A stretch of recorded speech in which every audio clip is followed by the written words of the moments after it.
Siria, otro ejemplo de locura.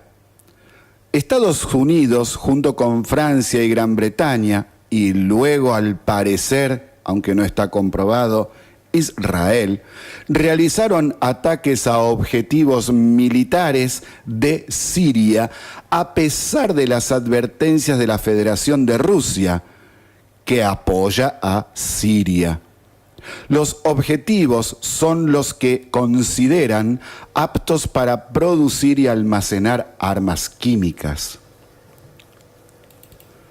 Esto es en respuesta al ataque que el gobierno de Siria realizó hace una semana y media contra la ciudad de Duma, con armas químicas que están prohibidas por tratados internacionales.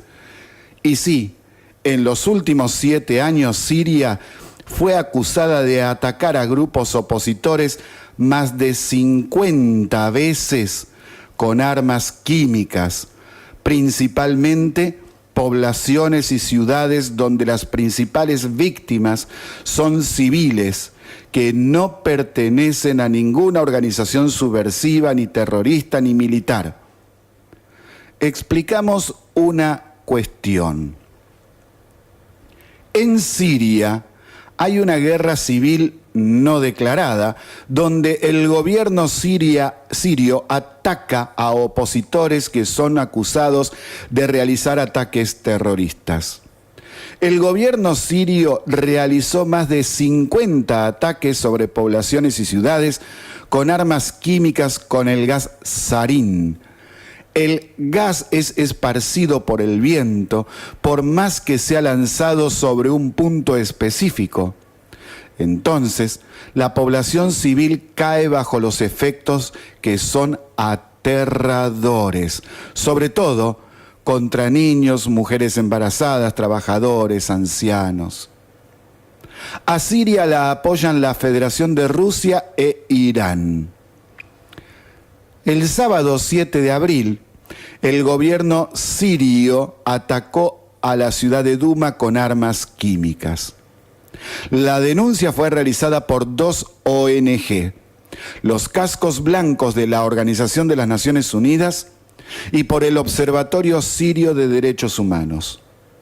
Las imágenes del horror recorrieron los medios en los últimos días sobre lo vivido por la población civil durante y después del bombardeo químico.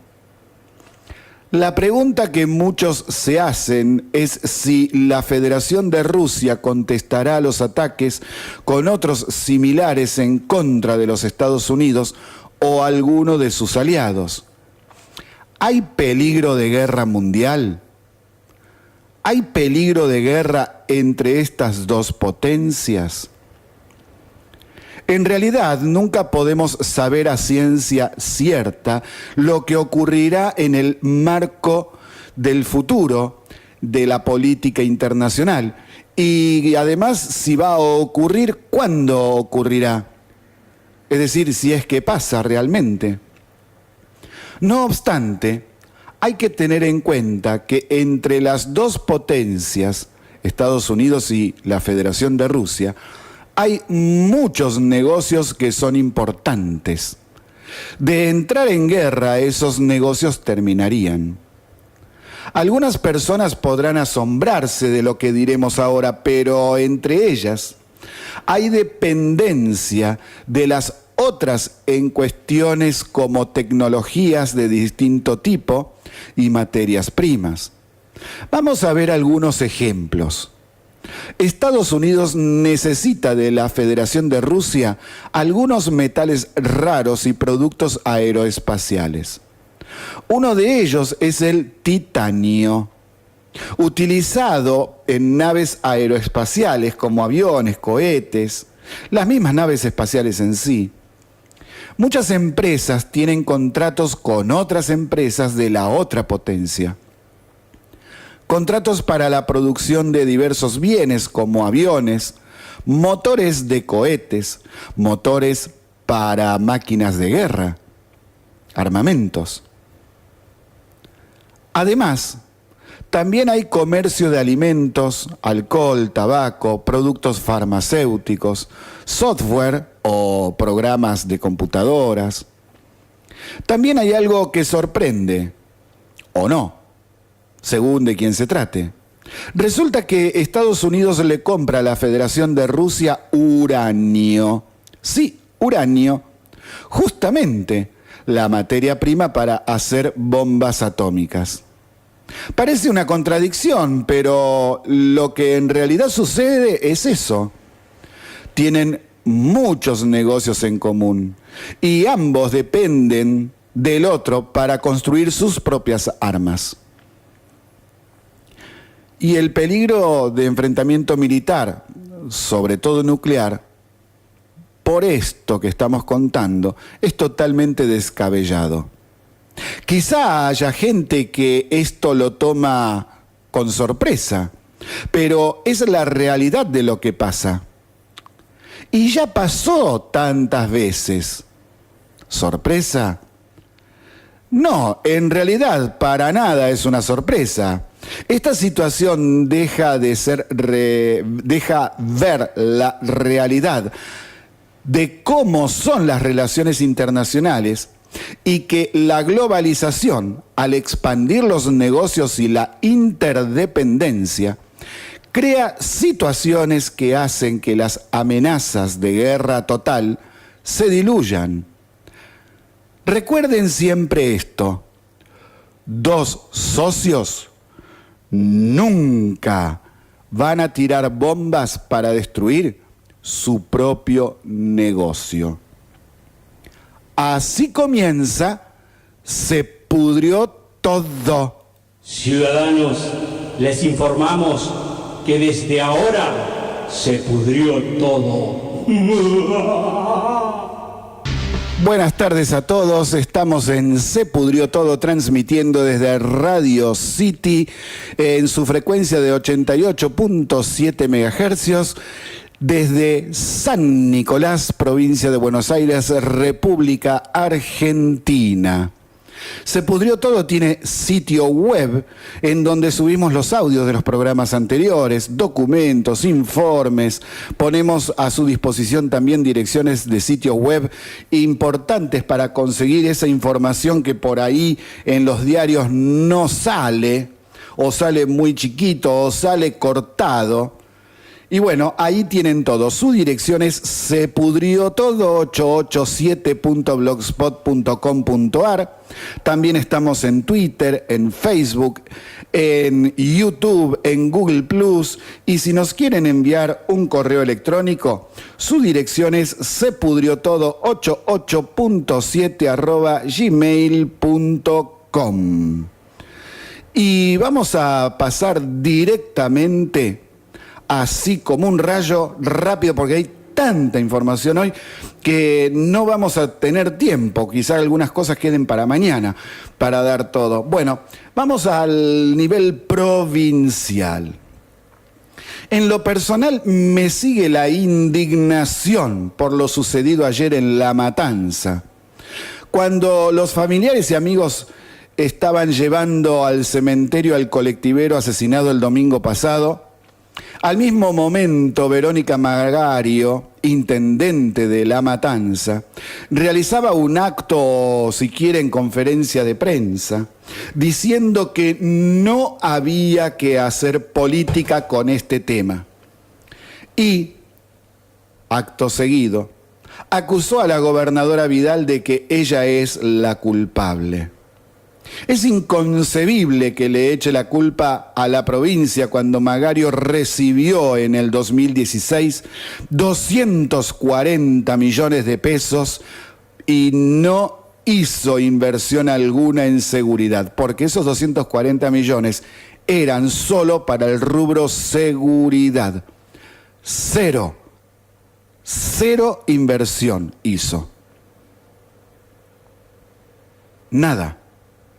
Además, ploteó, le puso el cartelito, todos los patrulleros de La Matanza con su cara diciendo que Magario les daba seguridad.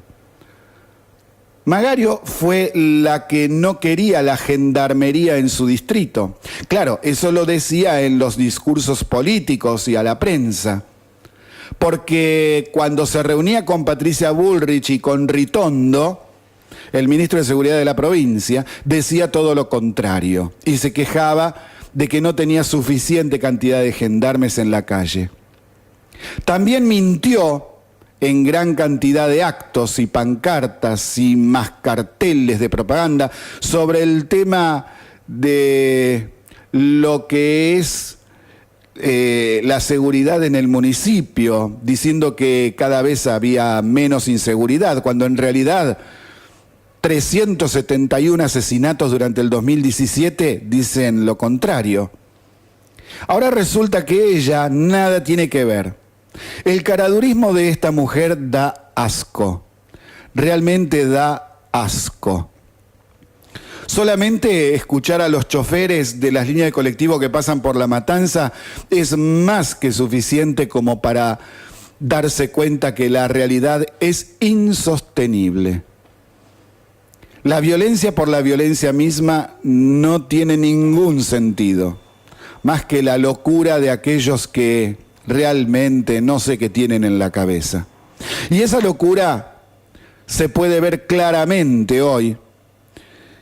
Fíjense lo que les voy a contar ahora. El delincuente de 18 años detenido por el homicidio del colectivero Leandro Alcaraz, que trabajaba en la línea 620, grabó un video desde el lugar donde está preso.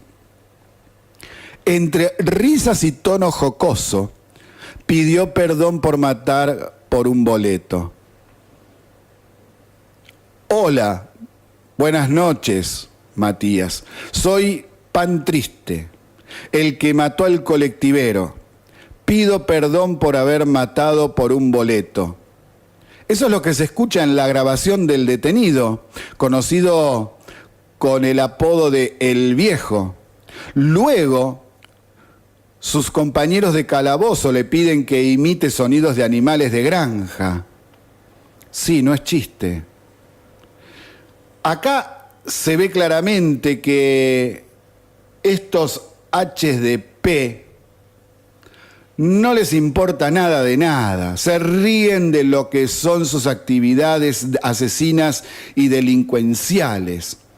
Estos tipos están perdidos, son irrecuperables.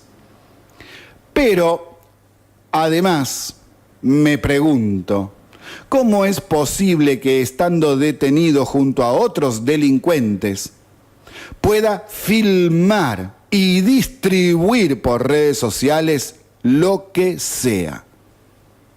En este caso, el video. Es algo inconcebible.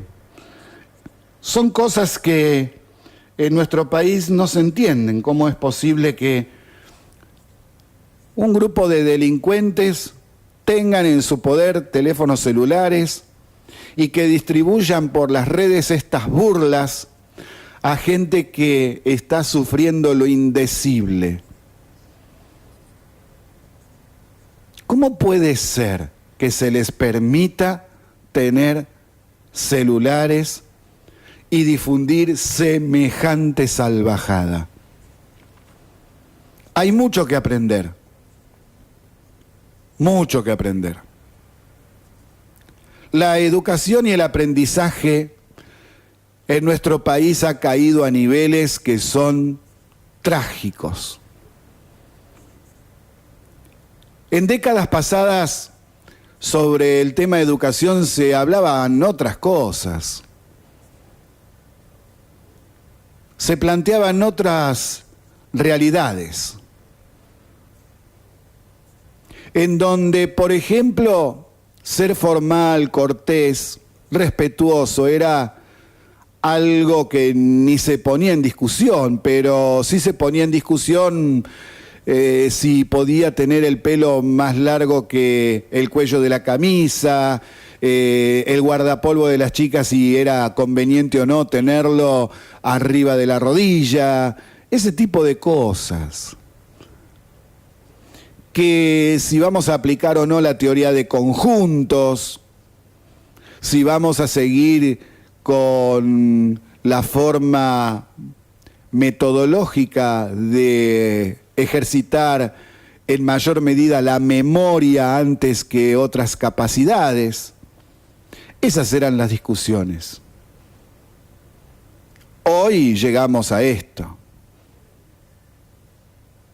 Y para que podamos entender mejor la diferencia entre épocas, ya que estamos en la semana de Sui Generis con el primer tema musical de cada programa, entonces, para estar a tono con esto que estamos hablando, les traigo un tema de Sui Generis que se llama Aprendizaje. Y justamente ahí podemos observar cuáles eran las críticas al sistema educativo. Fíjense cómo cambian las épocas, ¿no? Nosotros que éramos una de las antorchas de la humanidad en cuanto a calidad educativa,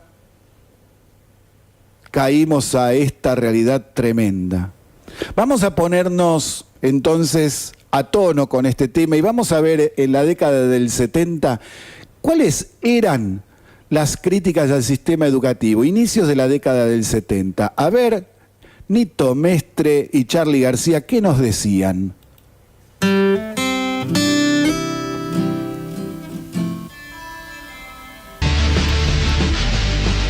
Seguimos en Se Pudrió Todo desde la ciudad de San Nicolás y ahora vamos a entrar en el plano nacional. Uy, qué dolor lo que está pasando. Cuántas cositas para hablar. A ver, algo que nos quedó pendiente de ayer. No tuvimos tiempo con todo lo que teníamos que hablar. El lunes por la noche, el ministro de Defensa, Oscar Aguad, estuvo prácticamente 9 horas, un poco más, contestando preguntas en la Comisión Bicameral Ara San Juan. Preguntas de diputados, senadores y familiares de los submarinistas. Las chicanas, como siempre, a la orden del día, en boca de mucha gente. Aguad contestando cada una de las preguntas y también de las chicanas con documentación. Ahora, que la cuenten como quieran. Lo que es indignante es que los kirchneristas pregunten por cosas que ellos deberían dar explicaciones. Inconcebible. Pero con esta gente ya se sabe. Es siempre así. Muchas chicanas, mentiras a montones, presentaban preguntas al ministro por supuestas informaciones publicadas en diversos medios, varios de ellos conocidos por ser truchos y publicar mentiras todo el tiempo. Es decir, tomaban información falsa de sitios conocidos por ser truchos para preguntarles sobre la misión secreta que tenía el submarino Ara San Juan, cuando en realidad nada de eso había. Y ya había sido dicho, porque volvían una y otra vez con lo mismo. Y el colmo del ridículo fue cuando tomó la palabra, al final, luego de 9 horas de sesión, la senadora por el Frente de la Victoria, Anabel Fernández Sagasti.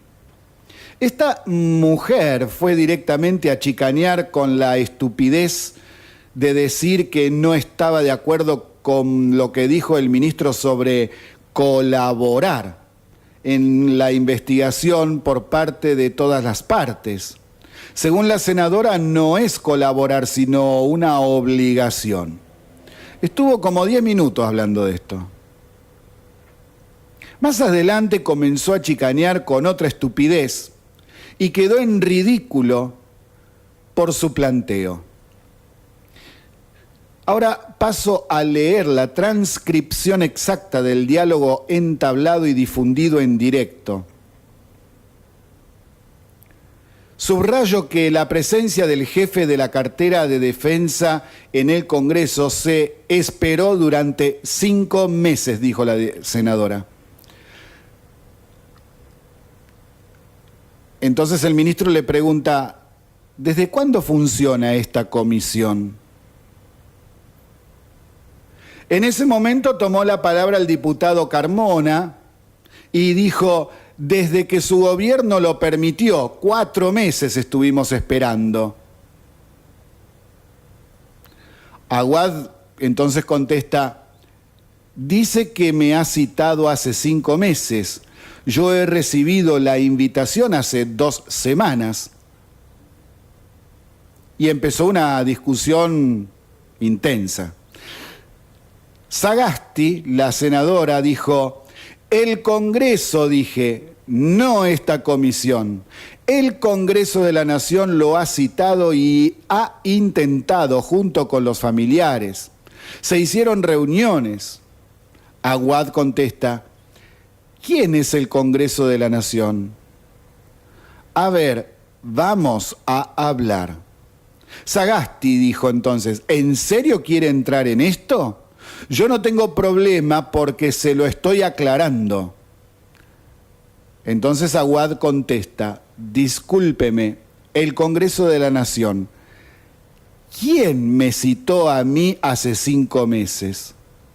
Sagasti dice, los legisladores. No es una entelequia esto.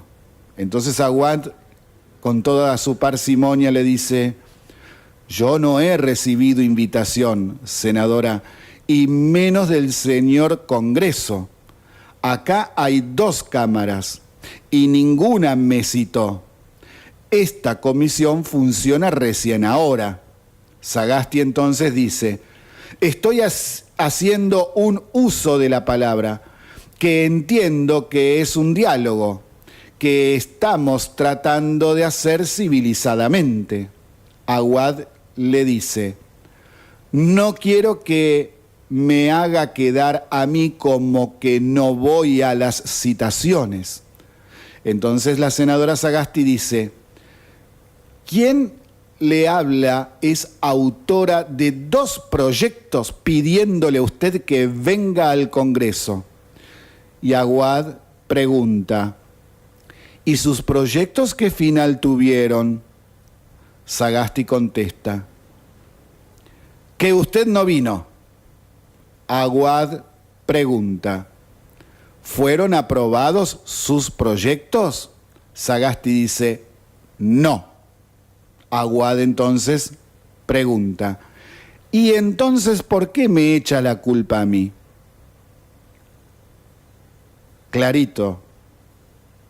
Sagasti recordó entonces que existieron 2 reuniones con familiares de los tripulantes, una en el Senado y otra en diputados. Le enviamos una nota pidiéndole presencia acá, una nota firmada por mí y varios del oficialismo que tampoco fue respondida. El ministro Aguad contestó lo siguiente, esto es una institución, no la voluntad personal suya. Yo también represento a un poder del Estado. Si usted quería hablar conmigo y no podía, levante el teléfono y yo la recibo. Si quiere una comunicación, la podemos tener cuando quiera. La citación formal a una comisión depende de que a usted le aprueben los proyectos. Hay una relación institucional. No es cuestión de charlar. Usted tiene derecho a citarme si su institución así lo dispone. La comisión me citó ahora, no antes. Si no, hubiera venido. A ver si entendemos esto por si usted se perdió en el relato. El asunto es que cuando un ministro se lo cita de otro poder, en este caso el poder legislativo, lo tiene que hacer justamente el poder legislativo, no un senador o un diputado. Eso es lo que Aguad le aclaró a una senadora que al parecer no lo sabe. Y también le dijo que si ella en forma personal quería hablar con él, podría haberlo hecho perfectamente. Es más, la invitó a que lo haga en los días futuros. Pero en lo personal, lo que pienso es que si bien hay una gran ignorancia en cuanto a la división del poder y cómo se maneja en muchos legisladores, sobre todo los que provienen de algún partido político que tiene ya varios años, porque no entienden la división del poder, nunca la entendieron. Para ellos el Congreso siempre fue una oficinita, una escribanía para levantar la mano de acuerdo con las órdenes que le venían del Poder Ejecutivo. No entienden lo que es la República, no entienden absolutamente nada de eso. No sé si no lo entienden o no lo saben o no quieren entenderlo y chicanean. Pero como soy viejito, a esto ya lo vengo viendo. ¿Sabe desde hace cuándo? Desde, en mi caso personal, de vivirlo desde 1973. Y de estudiarlo, y desde siempre. Claro, desde siempre que existe ese partido, porque cuando nosotros nos ponemos a estudiar cómo funcionaba el Congreso, desde que se conformó en 1854, las diferencias son abismales con el actual. En el siglo XIX y en la primera parte del siglo XX hay que sacarse el sombrero ante los diputados y senadores cuando tomaban la palabra. Pero ni punto de comparación, no solamente por la forma de hablar, sino porque demostraban conocimiento sobre los temas tratados. Uno podrá estar de acuerdo o no con lo que se expone, pero los senadores y diputados sabían y respetaban al otro. El Parlamento era sagrado.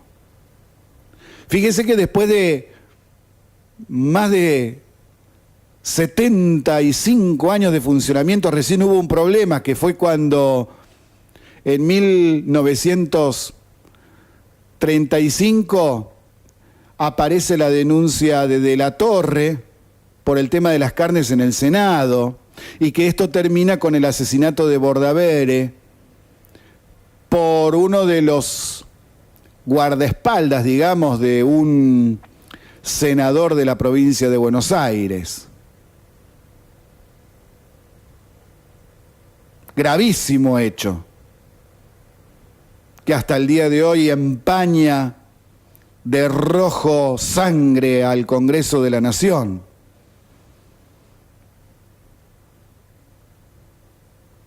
Son cosas que están en la historia. Es así. Entonces, cuando un partido gobernante tiene mayoría absoluta, tiene el quórum y tiene los votos para tener la mitad más uno, lo que se ha hecho siempre es votar a carpeta cerrada. Carpeta cerrada significa se recibe el proyecto de ley del Poder Ejecutivo, ni lo miran, la orden es votarlo y lo votan, y que venga lo que venga. Eso no es democracia, eso no es república, eso no es saber. Y claro, hacían eso porque dentro de diputados y senadores también nombraban a cualquiera, metían a cualquiera en esas listas sábana, gente que era incluso analfabeta, que no estaba a la altura de las circunstancias, que no tenía ni idea de lo que era una ley. Estaban ahí para levantar la mano y nada más.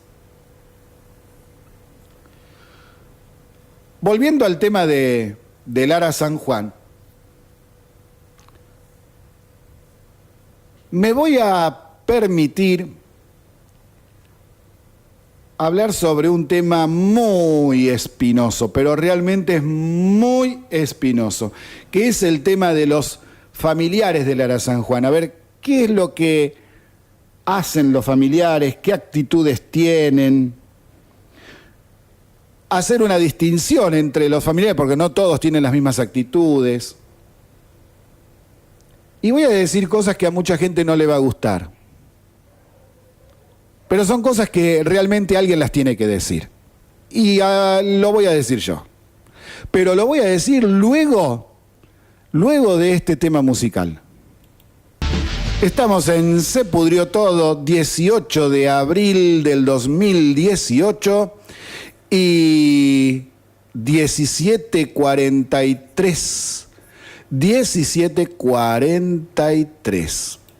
Y empezamos con este tema que les había anunciado antes del corte, sobre el tema Ara San Juan, el submarino. Voy a abordar una cuestión que tiene que ver directamente con los familiares de nuestros héroes, que lamentablemente ya no los tenemos más con nosotros. Sobre el tema de los familiares de este tema específico, vengo siguiéndolos en sus actitudes y acciones desde la primera noticia. ¿Por qué? Y bueno, porque ya he visto muchas veces este tipo de cosas traen aparejado cola y consecuencias. Entonces, yo me guardaba en una carpetita determinadas cosas que iban publicándose, cosas que buscaba por mi lado.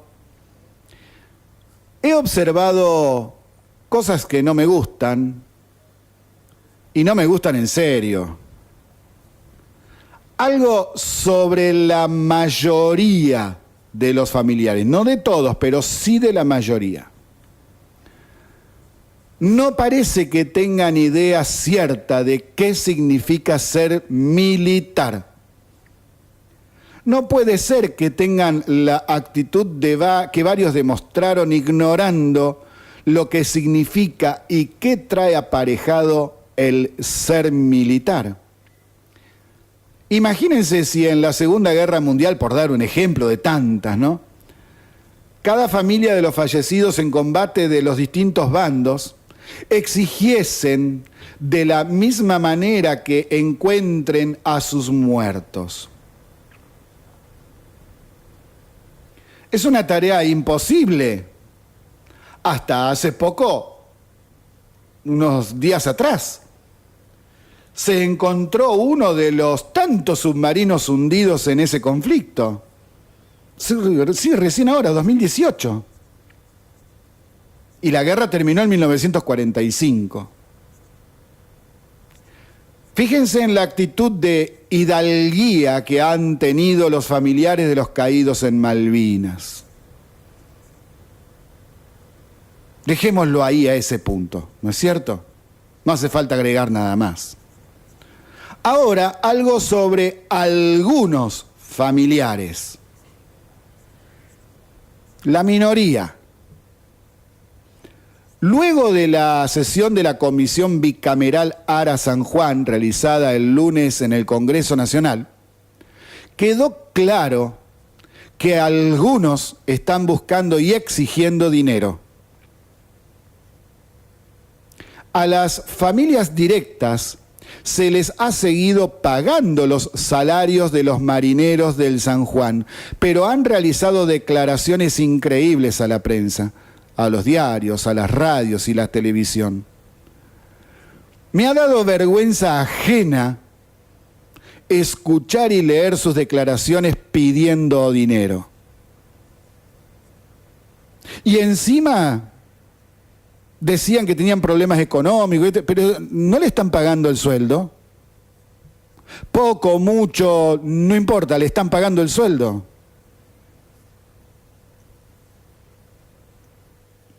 Otra cosa es el tema de las indemnizaciones, que podríamos ponernos a discutir, pero vamos a suponer que las indemnizaciones tengan que pagarlas. Y sí, tienen que pagarlas, ¿no es cierto? Nosotros, toda la sociedad, se lo debemos. Perfecto, pero solo se va a hacer efectivo ese pago cuando se los declaren fallecidos. Ahora, todavía no se los ha declarado como muertos, porque además ni siquiera se cumplió el tiempo legal para declarar muerta a una persona que está, en este caso, desaparecido, no se sabe dónde está. Ahora, si el gobierno dice están muertos, si la Armada dice fallecieron, entonces esta misma gente se enoja y dice barbaridades en contra de las autoridades. Entonces pónganse de acuerdo. ¿Quieren que los declaren fallecidos o no?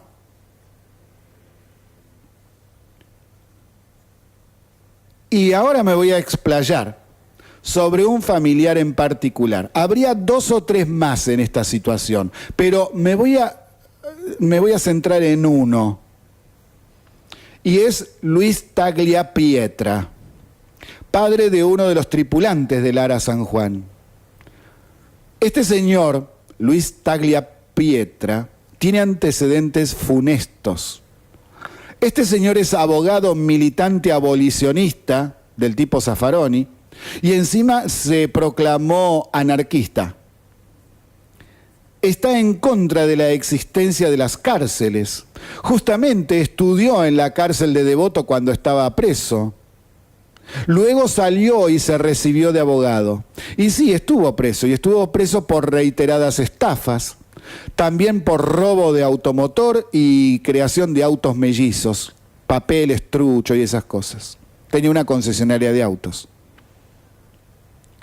Este señor se la pasa yendo de programa en programa de televisión, buscando cámara y a la prensa.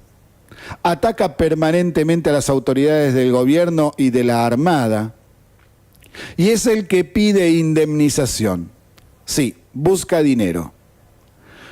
¿Por qué afirmo esto?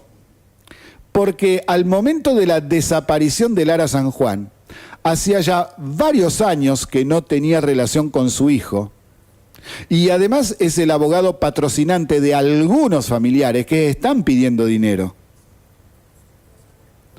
Da mucha tristeza seguir su actuación en este caso, sus intervenciones, las cosas que declaró, cómo se dirigió a las autoridades, incluso al presidente.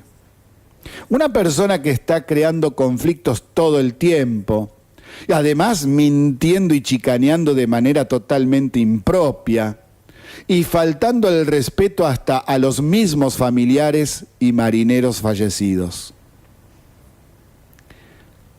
Es el que ha difundido información falsa y encima trató al gobierno de mentiroso, muy caradura. Él difunde noticias falsas y dice que el gobierno miente. Él, por ejemplo, Luis Taglia Pietra, es el que difundió que el Ara San Juan tuvo contacto con naves inglesas y que fue hundido por un submarino nuclear. Sí, habrá escuchado esa versión. Bueno, él la difunde. Además, todo el tiempo se la pasó acusando al gobierno de que no quiere encontrar al submarino.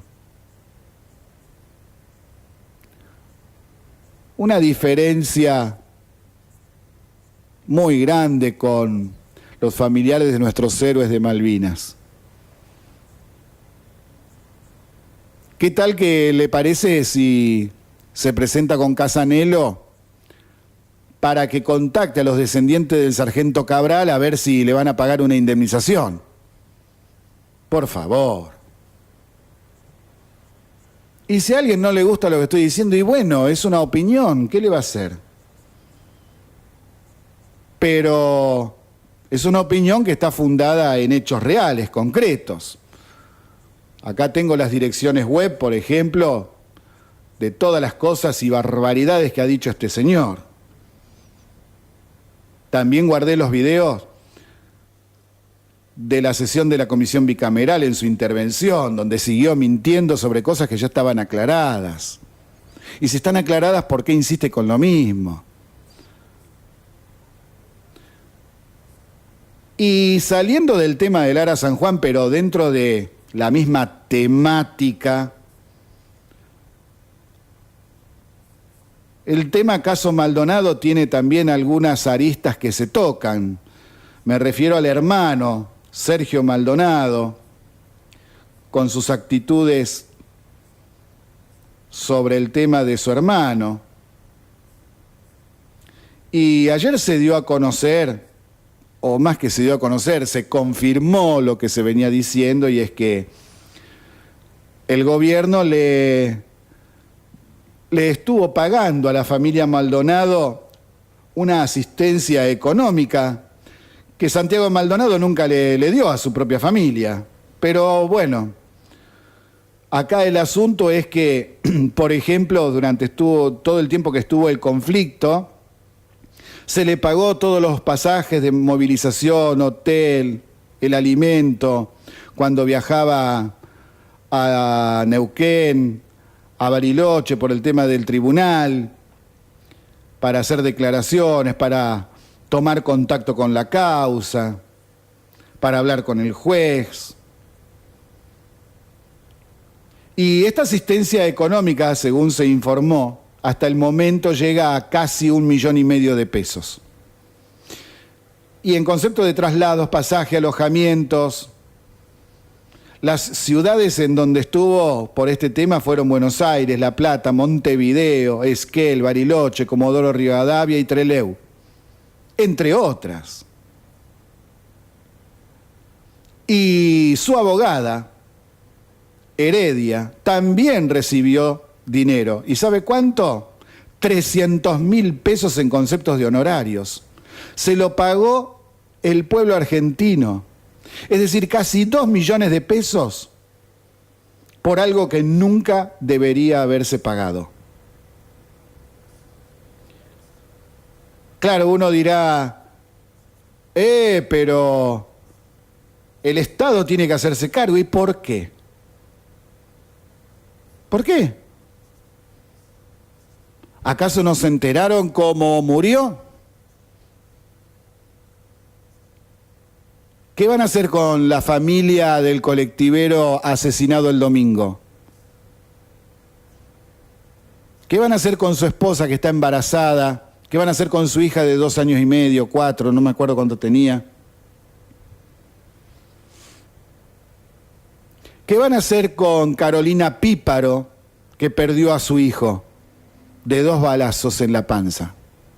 Y tanta otra gente que realmente fue asesinada. Y si quieren buscarle la vuelta con asesinados por parte de alguna fuerza del Estado, entonces, ¿qué hacemos con todos los delincuentes que reciben un balazo y van al cementerio? También vamos a pagarle indemnización porque al chorro se lo mató.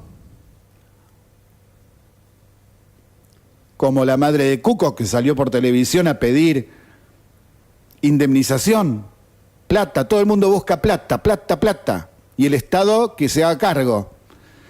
Ese Estado infinito, con recursos infinitos parece, a nadie se le ocurre que el dinero tiene que salir de algún lado.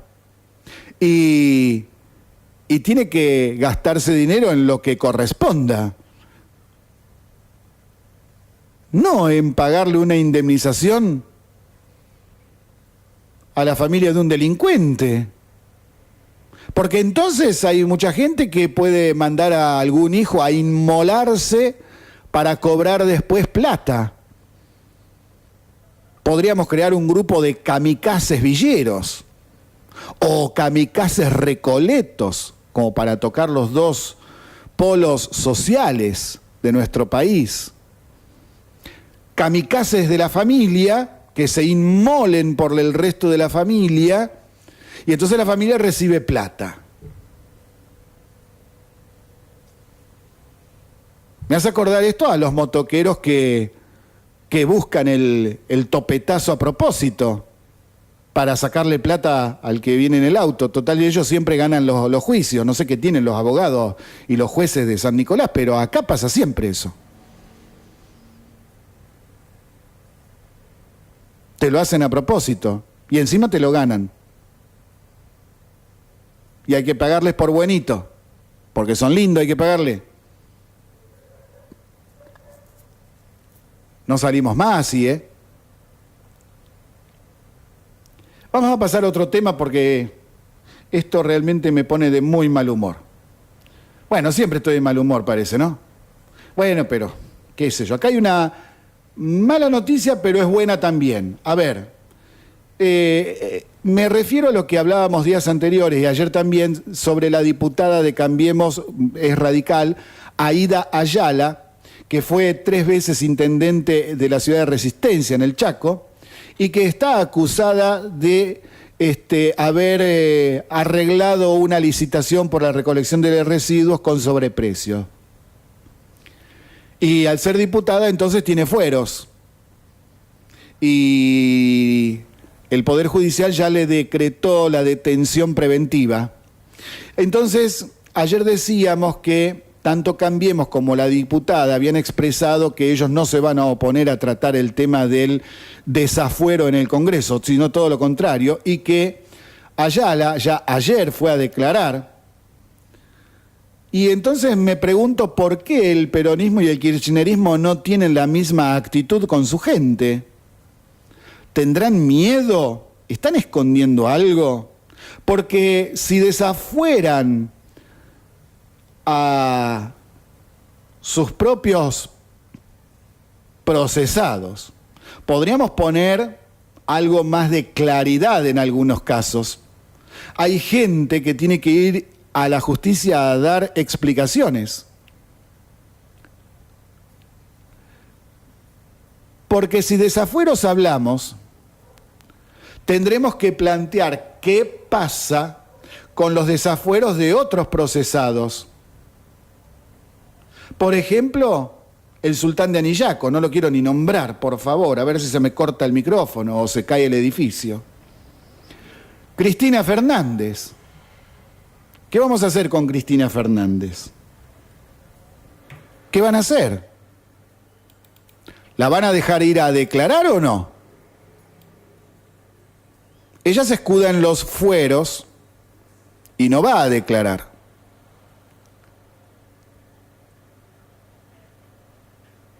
Y también en esa situación están Abal Medina, Axel Kicillof, Andrés Larroque, Máximo Kirchner, todos procesados, escudándose en sus fueros.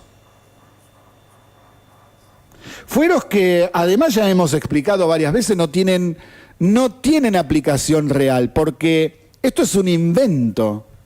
Porque los fueros, como ya hemos explicado, tienen que ver con dichos y opiniones en el ejercicio del trabajo legislativo y no por hechos anteriores a tomar el cargo de legislador. Lo dice la Constitución Nacional, no es que lo estoy diciendo yo. Sin embargo, todos se hacen los tontitos y miran para otro lado. ¿Qué pasa? ¿No quieren que declaren? ¿Por qué? ¿Qué tienen para decir que pueda comprometer a más gente, incluso del Poder Judicial? ¿Qué pasa? Contesten alguna vez eso. Porque cada vez que se les pregunta, miran para otro lado. Acá, Aída Ayala dio la cara. Y ayer salió en un programa de televisión diciendo, yo no tengo ningún problema, que traten el tema del desafuero. Y voy a ir otra vez a presentarme, a que me detengan, yo no tengo problema. Esto se va a aclarar perfectamente bien, porque ella considera que es toda una opereta. Pero bueno, eso lo decidirá la justicia, ya se verá lo que se presenta. Y si es culpable, y bueno, que pague las que tenga que pagar. Y ahora vamos a lo que prometí ayer, que es sobre el tema del aborto. Les había dicho que tenía un audio acá de tanto que me han mandado a favor, en contra de legalizar el aborto.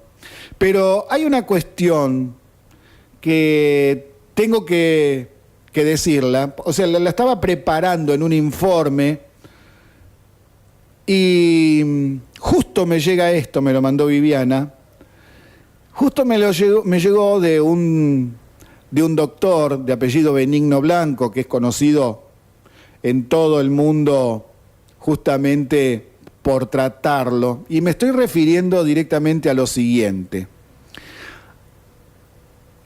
Legalizar el aborto es un gran negocio. Sí, parece una contradicción con lo que dicen los proabortistas de que es un gran negocio que no se legalice. Bueno, no, acá está el negocio. El verdadero negocio de la legalización del aborto está acá. En lo que vamos a escuchar ahora del doctor Benigno Blanco, que ha dicho algunas cosas que estábamos preparando para este programa. Ya que está, lo dijo él, listo, mandamos esto. Decidimos escucharlo a él para ir cambiando las voces. Es relativo a qué es lo que hay detrás de los que quieren aprobar el aborto, los que quieren que sea legal. Y mucha gente que está a favor del aborto no sabe esto que ahora vamos a escuchar. No lo sabe porque no lo han informado los medios. Ahora, ¿por qué no lo informan si esto hace muchos años que se sabe? ¿Y qué es esto de lo que estoy hablando? Bueno, vamos a escuchar a ver de qué tema específico estamos hablando. El negocio de aprobar el aborto. Doctor Benigno, ¿considera usted que existe una participación protagónica de la ONU a través de políticas canalizadas por UNESCO y UNICEF para promover e impulsar la agenda de género en los países como Perú? Por supuesto, y no solo UNESCO y UNICEF, también el Banco Mundial y el Fondo de Población y la Organización Mundial de la Salud. Pero no es que yo lo crea, es que está documentado. Entren en la web de esas organizaciones, no es nada secreto. No es que lo crea yo porque tengo información confidencial, simplemente miro la información que hay. Y además es un proceso que está muy estudiado. A partir del memorándum Kissinger-McNamara de 1968, en que el presidente Nixon convirtió en prioridad absoluta de la política exterior de Naciones Unidas el control de la población del mundo y decidió que en la época de la descolonización, que era aquella, eso ya no se podía hacer por instrumentos coercitivos, imposición de la esterilización obligatoria, aborto, etcétera, pidió y exigió que se hiciese a partir de ese momento, pendiendo una forma de pensar que hiciese que fuesen las mujeres las que libremente rechazasen al hijo y al matrimonio. Y en ejecución de esa orden, con acierto como la historia ha demostrado, algunas gentes eligieron la ideología de género como gran anticonceptivo mundial. De hecho, la primera presidenta del Fondo de Población de Naciones Unidas, la agencia específica para el control de la población que se creó en aquellos momentos, dijo lo siguiente: ya no se trata ahora de controlar la población del mundo dentro de los roles de género tradicionales, sino que ahora se trata de cambiar los roles de género tradicionales para controlar la población del mundo, y en ello están. Esto se oficializó ya como doctrina oficial de Naciones Unidas en la Cumbre sobre Población que se celebró en 1994 en El Cairo, y se ratificó de forma más radical en la Cumbre sobre la Mujer que se celebró en Beijing en 1995, y esto es documentación oficial y pública de Naciones Unidas, y desde entonces ha ido a más. Y la presión de las agencias de Naciones Unidas, con toda esa red de ONGs y fundaciones que la apoyan y respecto a la cual se da un trasvase permanente de personas de las agencias de Naciones Unidas a estas ONGs y de las ONGs a las agencias de Naciones Unidas, fundaciones Soros, McNamara, la IPPF, Rockefeller, etcétera, son una red tupida por todo el mundo con muchos recursos económicos que no se oculta por otra parte, que están intentando imponer en todo el mundo la agenda de género. Cuando el presidente Obama visitó hace pocos meses para despedirse como presidente el país de origen de su familia, Kenia, en África, el presidente de Kenia, al recibirle en el aeropuerto de la capital, le pidió públicamente que dejase de presionar a su país, que allí no querían el matrimonio homosexual ni la agenda de género en la escuela, y que estaban hartos de que Naciones Unidas y Estados Unidos les presionase, condicionando cualquier ayuda a que hiciesen eso. Bueno, pues es el Estado más o menos, según las características de cada país, por todos los lados. Y por eso la imposición de la agenda de género tiene un carácter en ese momento en todo el mundo imperialista y colonialista. Y además, repito, no se oculta, no es que lo sepa yo porque tenga información confidencial, les reitero, es información disponible. Y por eso, pues efectivamente, es un debate difícil y duro, porque hay mucho dinero y mucho poder y mucha gente se rinde ante eso. Pero eso no quiere decir que no se pueda dar esta batalla. Igual que un electricista de Polonia y un poeta de Checoslovaquia empujaron al comunismo hasta que cayó, ustedes, que son gente más importante que un poeta y un electricista, pueden empujar el muro de la ideología de género y caerá.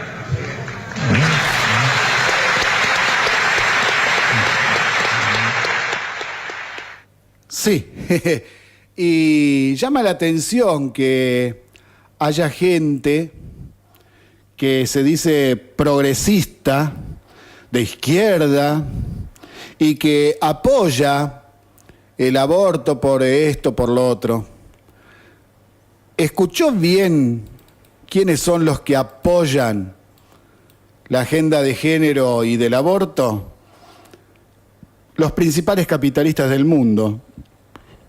Estados Unidos y empresas privadas. Nombró a George Soros, de quien ya nos vamos a ocupar in extenso en este programa más adelante. Porque las cosas hay que decirlas. Al legalizar el aborto se legalizan determinados medicamentos que pasan a ser de venta casi libre, digamos, en los hospitales para realizar este tipo de cosas. Y hay otra cuestión, ya que nombramos a George Soros, una cuestión muy pesada. Daba el ejemplo ahí de Obama cuando fue a Kenia. ¿Y por qué la ONU, la Organización Mundial de la Salud, todas estas ONG que hablan de progresismo y todo eso, plantean el tema del aborto y todo esto? Porque están financiadas por grupos económicos y de poder del imperialismo, ya que estamos hablando de los progresistas, bueno, que lo sepan.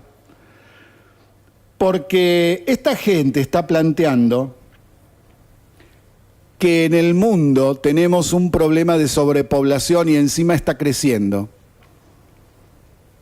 Para que tengamos una idea, a fines del siglo XVIII, la población humana se calcula en 250 millones de personas. Y hoy estamos en 7.300 millones de personas. 250 años después, subimos 7.000 millones de personas. El número de seres humanos que habitan. Y según las progresiones, en 50 años más podríamos pasar los 9.000 millones de personas. Entonces, los recursos que son escasos van a alcanzar cada vez menos. Estoy hablando del agua, los combustibles, la comida, los servicios, las ciudades. ¿Hasta cuándo, se preguntan, va a seguir creciendo la cantidad de gente? Por eso es que China había puesto en el siglo XX la normativa de no más de un hijo, y si tenías un segundo hijo, en vez de pagarte la asignación familiar, el que tenía más de un hijo tenía que pagar un impuesto. O sea, al revés que acá. Claro, pero ellos son muchos. En este momento no se sabe bien el número, pero andan en 1.400 millones de habitantes.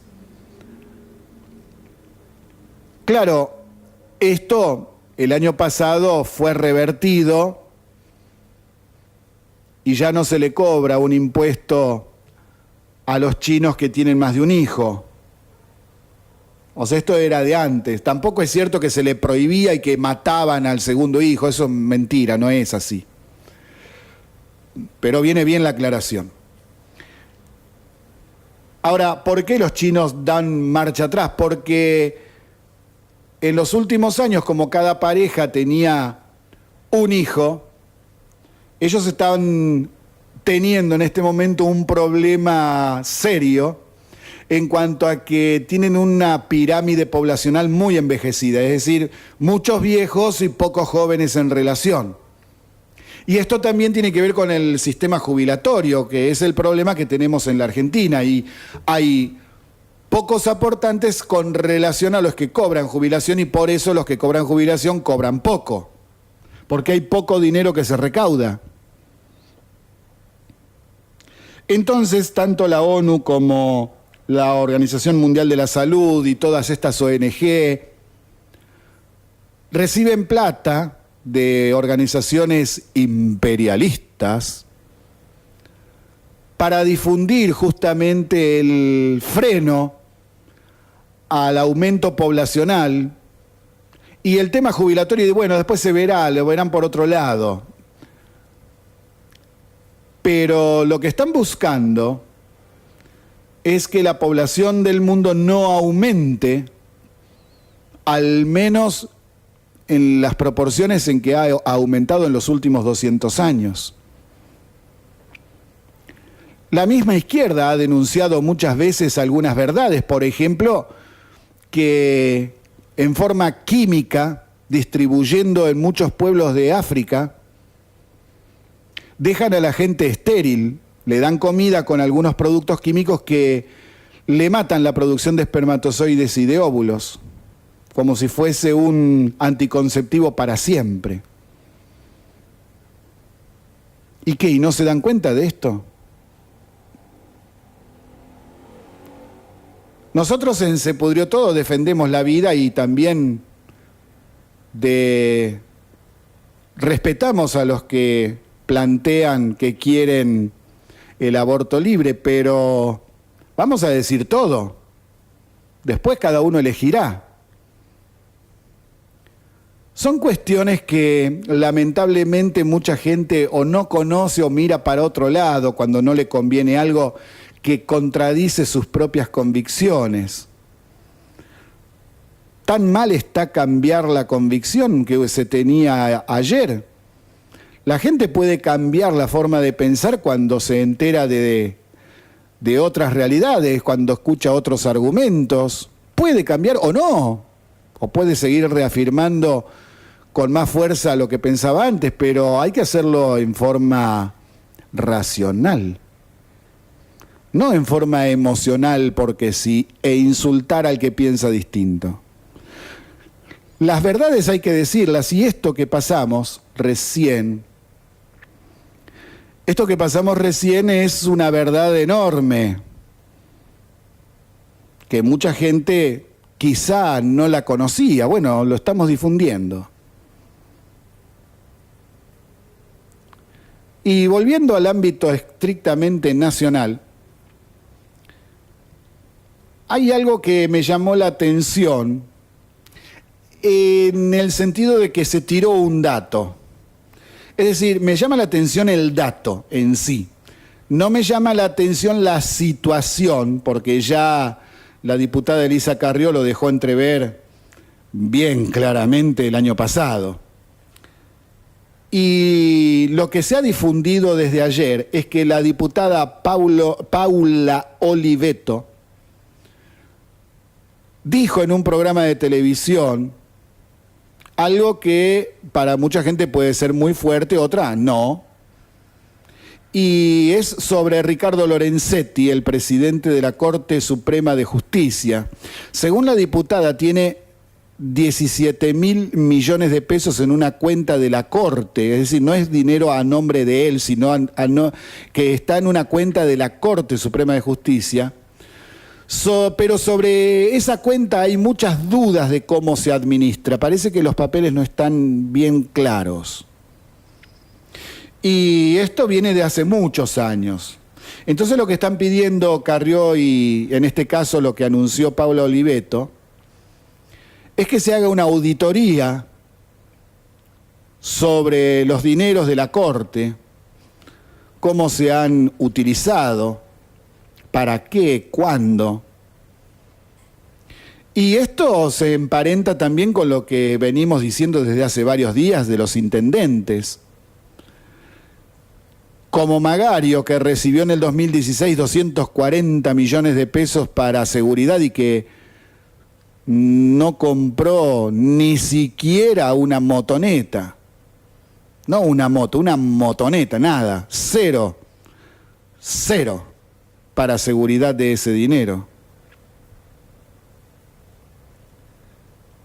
Otra noticia que esta sí es positiva, la Unión Industrial Argentina publicó ayer un informe, ayer o el lunes creo, un informe sobre la actividad industrial, que es el tercer informe del 2018. Y la Unión Industrial Argentina dice claramente que la producción industrial del mes de febrero tuvo un crecimiento interanual, es decir, comparado con febrero del 2017, del 8,5%. Y un incremento respecto del mes anterior, es decir, enero del 2018, del 1,6%. Esto, cuando se cruza este dato con los del Ministerio de Trabajo y los del INDEC respecto de la cantidad de trabajos nuevos que se crean, concuerdan. Es decir, acá hay otra fuente más, que no es del gobierno precisamente, de la Unión Industrial Argentina, que critica mucho al gobierno, y que ellos mismos están diciendo que hay una franca recuperación. Claro, uno dirá, no en todos los rubros, por supuesto que no, es el 8,5%, es en general de todos los rubros. Algunos crecen más, otros crecen menos. Los que más crecieron fueron automotores, metalúrgicos, cemento, todo lo que tiene que ver con la construcción. Y los que crecieron menos tienen que ver con calzado y textiles. Entonces, si bien no estamos contentos los argentinos con la marcha del sistema económico y que estamos haciendo muchos sacrificios,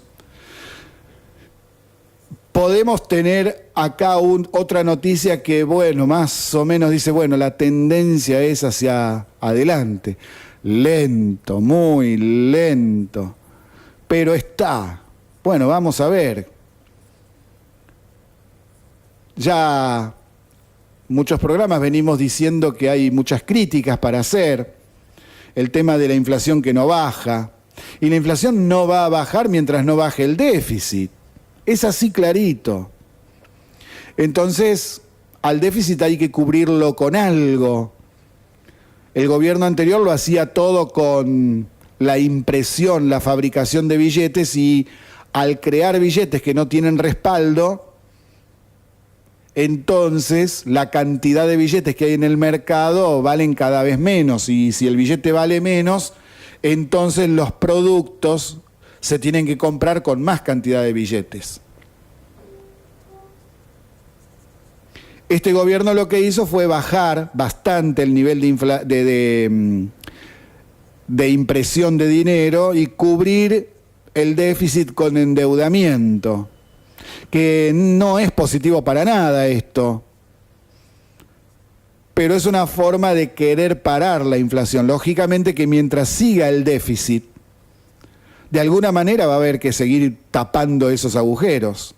Es como explicábamos tantas veces, si usted en su casa gasta más de lo que cobra de sueldo, va a tener una deuda o va a salir a pedir prestado, pero usted en su casa no puede agarrar la impresora e imprimir billetes de 100 pesos porque de tan trucho que es, nadie se los va a aceptar. Lo que pasa es que el Estado es el dueño de la moneda y no imprime billetes que son truchos en sí. Es trucho el valor que tiene, por eso cada vez tiene menos valor y cada vez hay que poner más billetes para comprar lo mismo. Le voy a dar un ejemplo clarito. Si yo imprimo 100 pesos y esos 100 pesos tienen respaldo en el Banco Central, entonces yo con 100 pesos voy a ir y comprar un chingulito.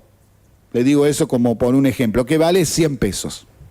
Ahora, si hay un gobierno que imprime en vez de 100 pesos, imprime 200 pesos, imprime el doble de lo que hay de reserva, Entonces ese billete de 100 pesos está acompañado de otro de 100 pesos. ¿Cuánto es el valor real que hay de reserva en el Banco Central? 100 pesos. Pero yo tengo dos billetes de 100 pesos cada uno y sumados dicen 200.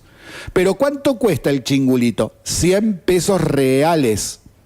Entonces el mes pasado estaba en 100 pesos y yo voy este mes con un billete de 100 pesos y me dice, no, pero en realidad me estás dando 50 pesos, no me das 100.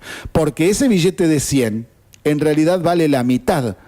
Porque el gobierno imprimió otro billete de 100 pesos que lo tiene fulanito. Entonces, ¿qué tiene que hacer el comerciante, el productor? El chingulito, en vez de valer 100, vale 200. Pero no es porque al chingulito le pusieron luces, lo mejoraron. No, es el mismo chingulito que vale 100 pesos reales. Bueno, eso es lo que sucedió durante muchos años y que se supone que este gobierno quiere cambiar, aunque lo está cambiando muy lento. Y entonces el dolor dura más tiempo. Como decíamos ayer, muchos de los críticos dicen, hubieras hecho shock rápido y te va a doler muchísimo, pero te va a doler muchísimo menos tiempo, 6 meses, 8 meses y ya está, ya pasa el dolor. Son distintas formas de verlo. Hay otros críticos que dicen, no, ahora dale un calmante que no sienta el dolor y seguimos imprimiendo plata. Y entretenelo con la televisión, con el fútbol, con Tinelli. Y no es así. No es así. La realidad es que existe la ciencia económica y siempre te termina pasando cuentas, como nos pasó en el pasado, en donde tuvimos varios procesos inflacionarios tremendos, la hiperinflación, por ejemplo, al final de Alfonsín, en medio de Alfonsín, antes del Plan Austral, al principio de la presidencia del sultán de Anillaco, antes del plan de convertibilidad, 1975 con el Rodrigazo, también en la época de la Guerra de Malvinas, o antes, justamente antes de la Guerra de Malvinas, en el 81, 82 tuvimos una crisis tremenda también. Y así, dale que va. Y esto que no nombro el 2001, porque ahí no es que había inflación, sino que estaba todo contenido por esa ley de convertibilidad, que ya había cumplido los 10 años. La realidad es una. Se la puede maquillar, se la puede engañar, se le puede mentir durante algún tiempo, pero llega un momento en que todo explota. Entonces, para evitar que explote ahora, porque explotaba y Venezuela iba a tener un compañero más, se tomaron algunas medidas que seguramente no nos gustan.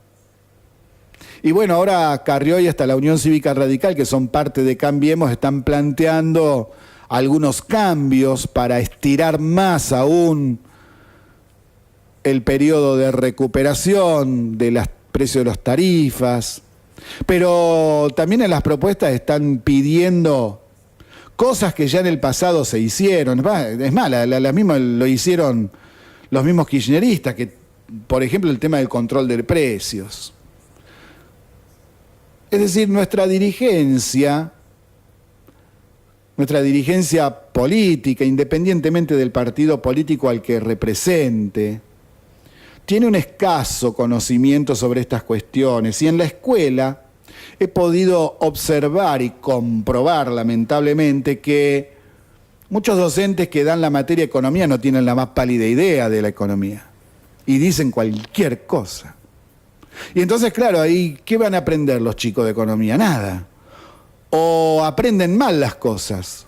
Y entonces salen y repiten cosas que no tienen nada que ver, no tienen ni pie ni cabeza. Hay verdades que son grandes, enormes, y no se las quiere ver, porque cualquiera con dos dedos de frente se da cuenta que no se puede andar fabricando plata ni que el Estado es infinito. El Estado de algún lado saca el dinero. Entonces hay que explicar algunas cosas, por supuesto, ¿cómo no? Pero ¿cómo puede ser que se ignoren cosas tan básicas? Y este gobierno que, de acuerdo a algunos, comete errores, otros lo bancan, tratando de ver si puede arreglar la situación. Repetimos el dato que dimos ayer.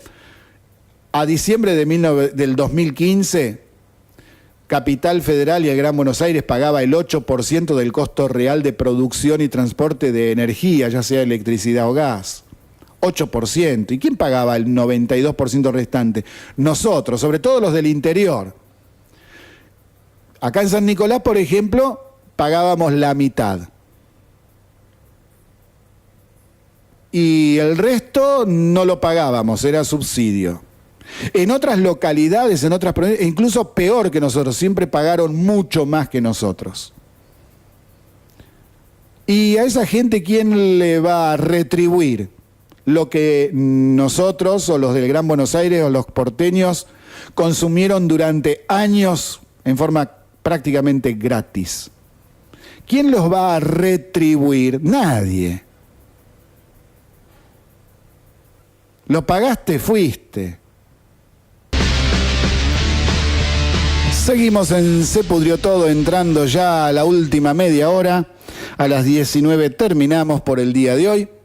Y ahora vamos a ir planteando otra cuestión que ya la habíamos hablado ayer, que tiene que ver con el tema de los desaparecidos y los aparecidos.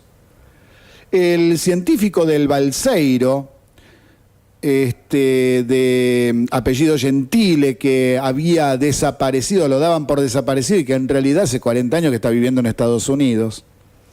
Bueno, ahora un compañero de él se dio a conocer, le contó a otro, es decir, el científico Gentile le contó a un compañero que su hermana tampoco está desaparecida, como realmente dicen los organismos de derechos humanos.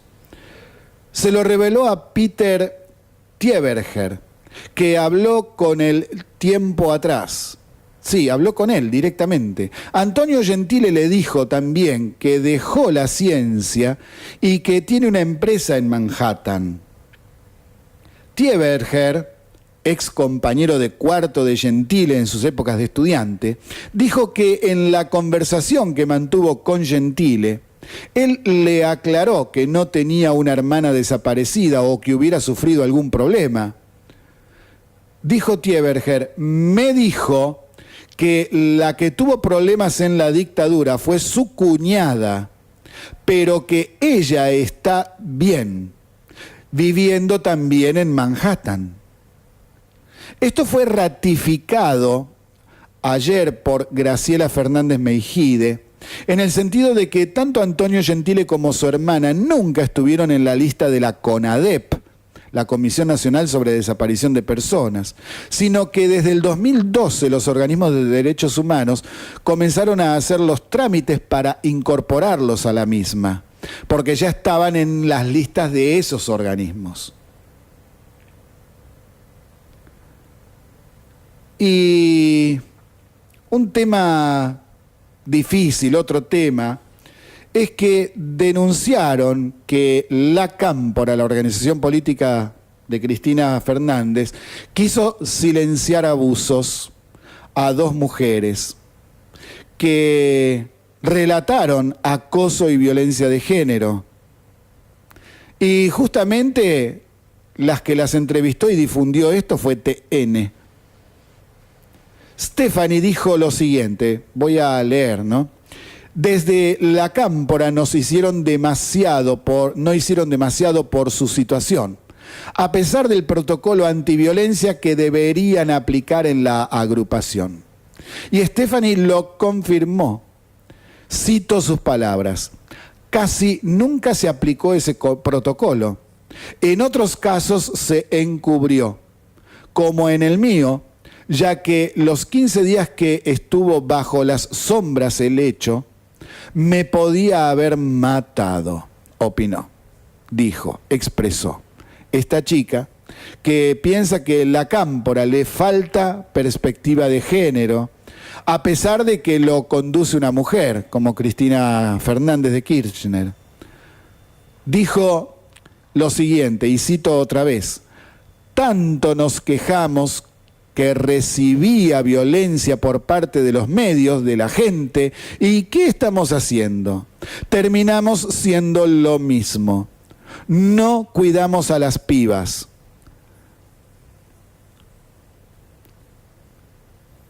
Luego, Stephanie termina diciendo: siento impotencia, que esto quede impune. Puede matar a una mujer y la justicia no está haciendo nada. Mayra Mendoza, diputada nacional y una de las principales dirigentes de la Cámpora, llamó a las mujeres a no callarse la boca y no tener vergüenza de denunciar. Estos casos se dieron en la Cámpora, pero también suceden en otros ámbitos. Sea cual fuere, siempre hay que denunciarlos. Y acá nosotros tenemos que decir desde Se Pudrió Todo, muy bien en decirlo, Mayra Mendoza. Muy bien, realmente muy bien el decirlo y no querer taparlo, como pasó tantas veces cuando de organizaciones conocidas se trata. Y tiene razón. Ante este tipo de delitos, como ante cualquier otro delito, nunca hay que callarse. Siempre hay que denunciarlo a las autoridades. Siempre. Y está muy bien que sea Mayra Mendoza, una de las dirigentes de la Cámpora, la que lo haya dicho y con mucho fervor, porque más allá de que podamos o no estar de acuerdo con las ideas de ella en algunos otros temas o en sus comportamientos, en esto es lo que tendría que haber hecho toda la dirigencia de la Cámpora, que hasta el día de hoy está callada, empezando por el conductor máximo, que es Máximo Kirchner. Y llegando ya a las 18:40, cerquita, vamos a dar una excelente noticia. A ver, si está parado, siéntese, porque esto es para disfrutarlo. Es para disfrutarlo. Grábelo como usted quiera. Una excelente noticia. Claro, no para los nacionalistas extremos que siguen viviendo en el siglo XIX. Pero fíjese lo que les voy a traer ahora. Proponen a 2 excombatientes de Malvinas para el Premio Nobel de la Paz. Sí, lo repito. Proponen a 2 excombatientes de Malvinas para el Premio Nobel de la Paz. Genial. Se trata de excombatientes de Malvinas. Y acá viene el tema de que a algunos nacionalistas no les gustará. Estos 2 combatientes son uno argentino y otro es británico. Y que trabajaron juntos para identificar a los soldados enterrados como NN en el cementerio de Darwin. El Consejo Superior de la Universidad de Mar del Plata votó una resolución que autoriza al rector, que se llama Alfredo Lazzaretti, a presentar las candidaturas de Julio Haro, el argentino, y Geoffrey Cardoso, que es el inglés, para el Premio Nobel de la Paz. Se trata de los 2 excombatientes de Malvinas que trabajaron, y como les decía recién, juntos para identificar a nuestros compatriotas que estaban en el cementerio Darwin como NN. Geoffrey Cardoso, el inglés, dijo: nuestro mundo está lleno de horrores indescriptibles y hay muchas personas más dignas que yo que están haciendo actos increíblemente nobles y valientes para lograr la paz. Pero sea como fuere, el mero hecho de que haya incluso la intención de postular a dos excombatientes, uno argentino, el otro británico, que en su pequeña medida trataron de llevar paz a los corazones de millones de personas en sus respectivas naciones, es importante en sí misma. Por derecho propio, la nominación es un gesto alentador de paz. La recompensa más maravillosa ya la recibí, y fue el amor de las familias de los caídos. Sé que Julio siente lo mismo. Y Julio Haro, el excombatiente argentino, dijo lo siguiente, cito: cuando comencé este trabajo, el de identificación de nuestros compatriotas, hace 10 años atrás, nunca pensé en ser candidato a nada. Solo quería que las madres de mis compañeros sepultados en Darwin supieran dónde se encuentra el cuerpo de su hijo.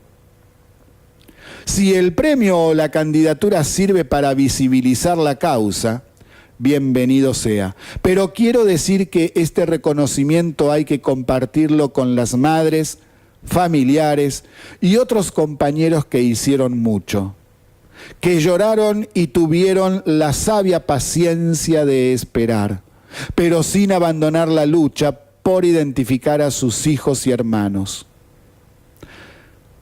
Por su parte, Claudio Abruj, secretario de Derechos Humanos de la Nación, dijo que apoyará esta nominación. ¿Y quiénes son los dos candidatos? Geoffrey Cardoso, el capitán británico, con 32 años fue enviado a las Islas Malvinas, concluida ya la conflagración, la guerra, para mantener la disciplina y contención de las tropas. Advertido de cada aparición de cuerpos de soldados argentinos, se ocupó él personalmente de concurrir al lugar, darles sepultura y, ante la falta de identificación, de registrar minuciosamente la descripción de cada cuerpo y lugar del hallazgo.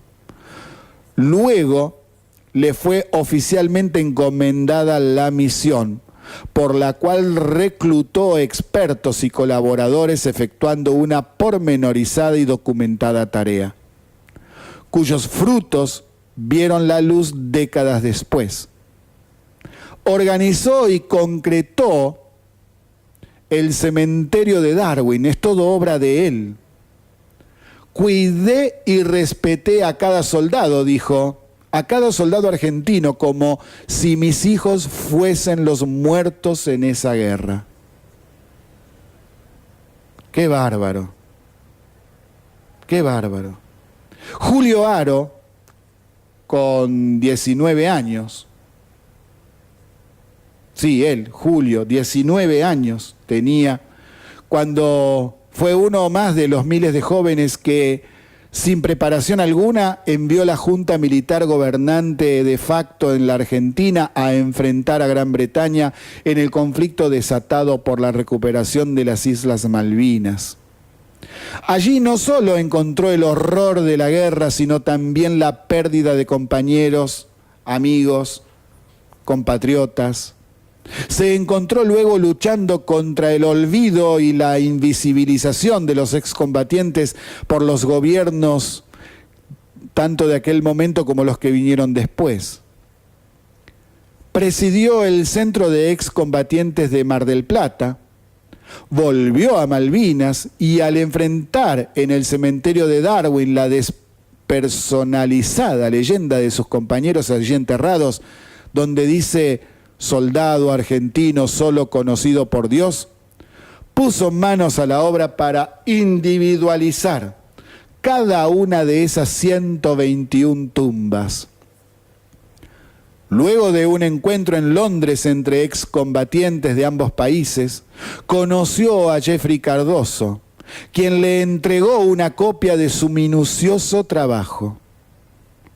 Creó la Fundación No Me Olvides en el año 2009 y con el invalorable aporte de compañeros y de la periodista del periodista Gabriel Cosifi,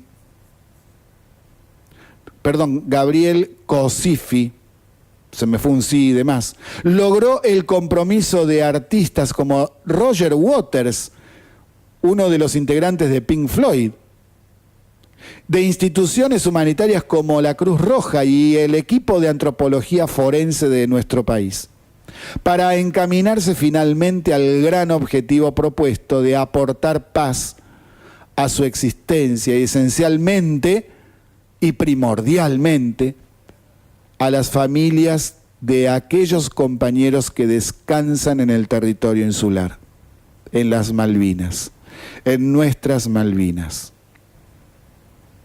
Un ejemplo impresionante en donde un argentino y un inglés trabajaron denodadamente, cada uno en su época, para poder identificar y llevar, aunque sea algo de paz espiritual, a las familias y al país, identificando quién es cada uno de los caídos.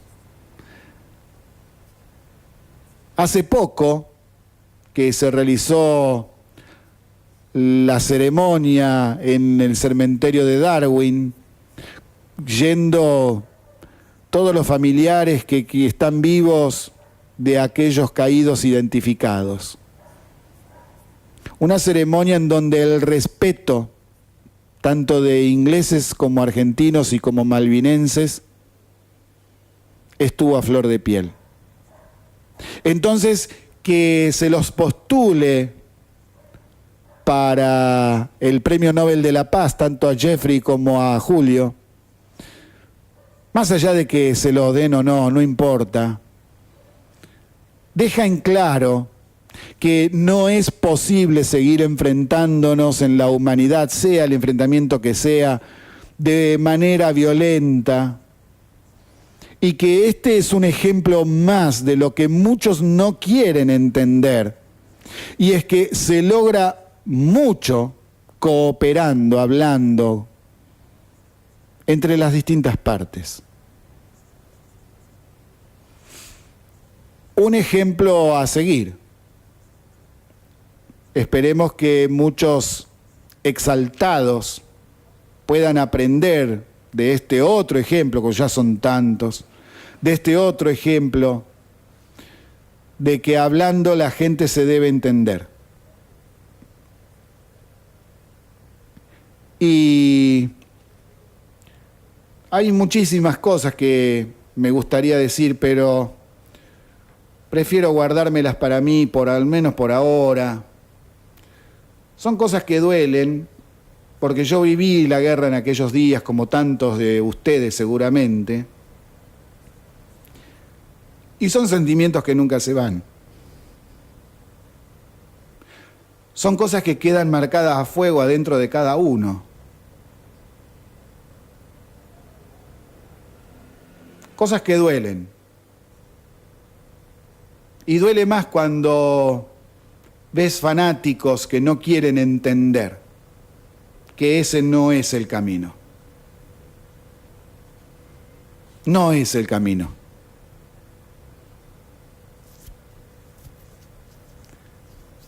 Y sí, me puse mal, ya está, ¿qué le va a hacer?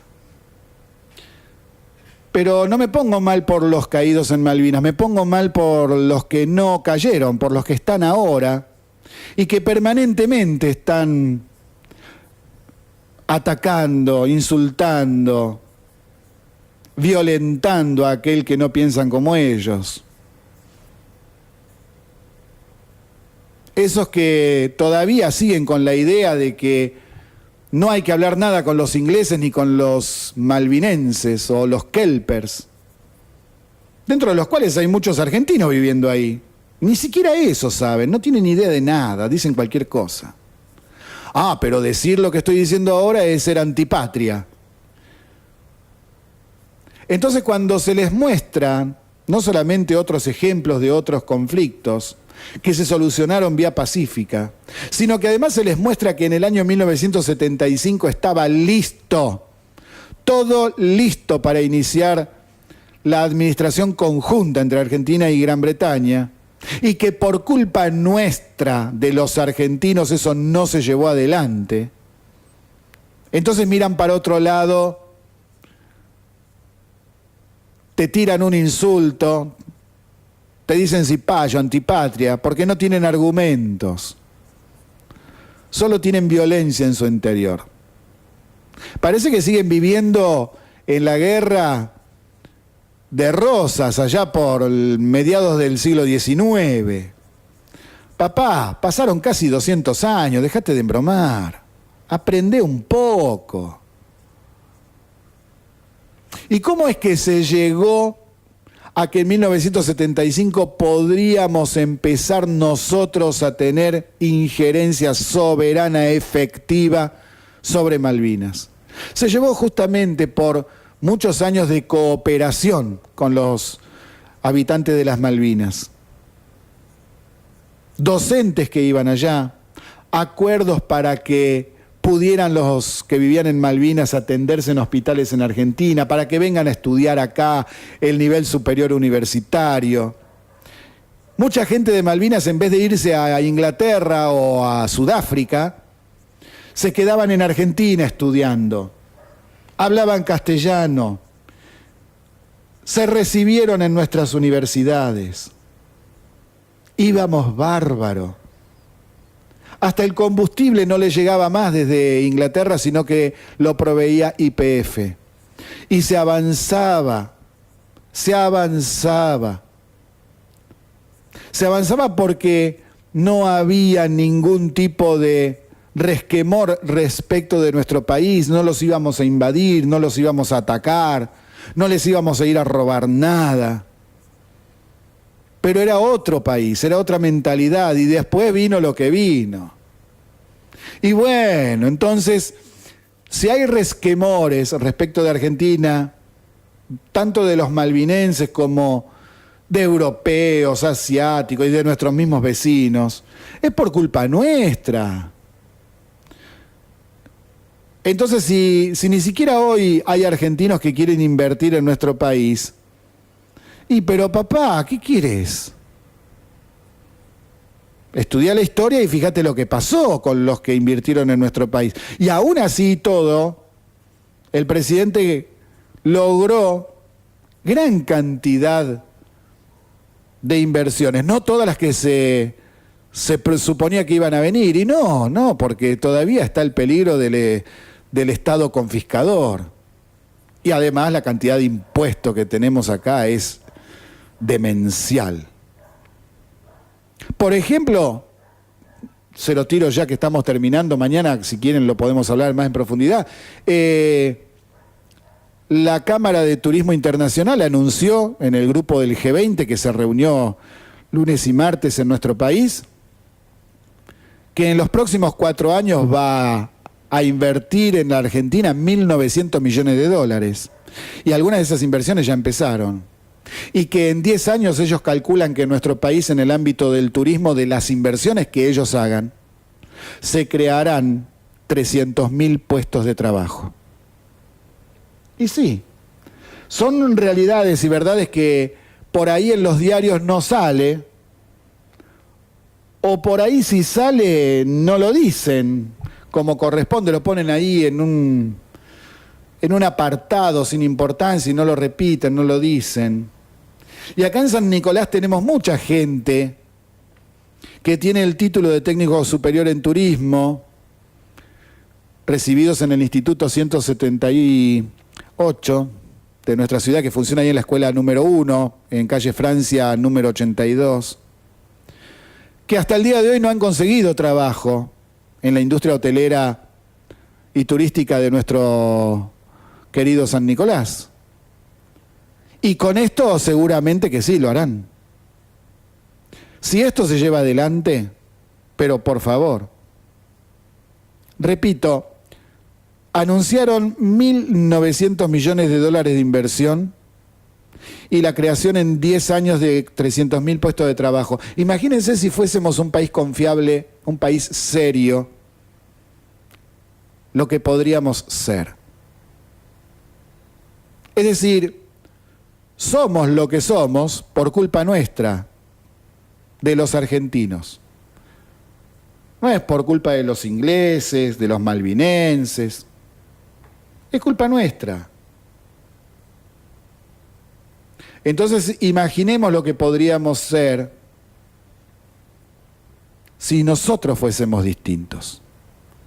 Y ya finalizamos el programa y les voy a tirar la frase que ya les tiré ayer y antes de ayer. Se han anunciado varias reformas al Poder Judicial que celebramos acá en Se Pudrió Todo. Del Consejo de la Magistratura y de la extinción de dominios nadie habla. Por favor, no se hagan los desentendidos. Repito, no se hagan los desentendidos con el tema del Consejo de la Magistratura y en el Senado la ley de extinción de dominio. De una vez por todas, aprueben eso, por favor. Es indispensable. Indispensable para que los argentinos podamos recuperarlo, por lo menos una parte de todo lo que se han robado.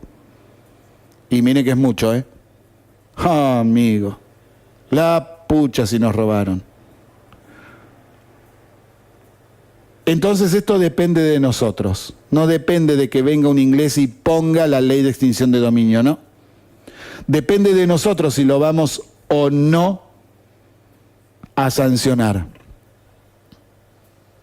Somos nosotros los que construimos el presente. ¿En relación con otros? Sí, por supuesto. Se Pudrió Todo se va hasta mañana a las 17 horas. Muchas gracias por su compañía. Realmente muchas gracias por estar del otro lado. Y nos vamos en este inicio de noche. Hasta mañana.